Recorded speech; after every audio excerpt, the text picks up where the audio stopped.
Para sa dugang mga balita sa Negros kag Panay, mangin kaupod ta si Adrian Prietos. Adrian? Maramo nga salamat, Jerth. 25 anyos na Iloy sa Kabangkalan City nga nakagat sang ido. Ginasuspetsahan nga napatay bangon sa rabies. Contact tracing nagapaday. Yaring balita nga itong gintutukan. Nakagapo sa kama sang ospital. Kalalupang doon, kadugay-dugay nga ginagiho sang sining babayeng iya makamot, tiil, ulo, kag bibig. Naka-video pa ini samtang nagakaon kag nag-inom sa tubig pinagi sa pagpatulo sa bibig gamit ang straw. Ang babae sa video, amo, ang 25 anyos sa si Nicole Hinovio. Ang Iloy ni Nicole nga nagatinira sa Muntinlupa City, amo, ang isa sa una niyang gintawgan matapos maglain ng ipamatsyag sang Sabado. Ang sabi niya sa akin, Mama, masama po pakiramdam ko. Mamamatay na po ako. Sabi niya, Mama, tawagan mo si Toto, sunduin ako papuntang ospital.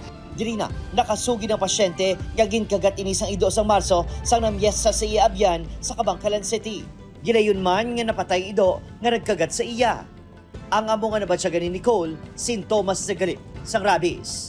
Magpalapitan sa tubig, gapalak sa kulbaan sa, tapos kung mahanginan sa, gapalak man sa kulbaan man sa. Kag ma-wild sa ati, amotong gigta na lang. Initial investigation done by our coordinator was through the information from this coordinator of CLNRH. May ara sa case nga napatay sa ilaw, which is rabies. Sunod kay James, nga mong nag-asikaso kay Nicole sang ginadmit ini sa Corazon Locsin, Montelibano, Memorial Regional Hospital sa Bacolod City. Wala, nagpabakuna si Nicole.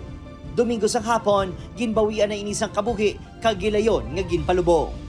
Nabilin sini ang 5 katuig niya nga bata.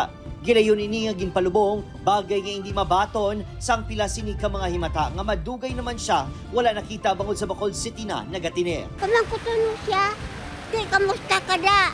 Okay lang ko nila.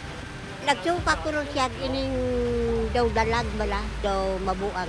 Ginmandoan na sang PHO ang LGU kung magpatigayon sa contact tracing. And also for the contact tracing, Okay. kung sino pa to yung nakagat or whatsoever na exposed. Nagpaturok na sa anti-rabies vaccine ang manghod ni Nicole nga mong nag-asikaso sa iya sa ospital.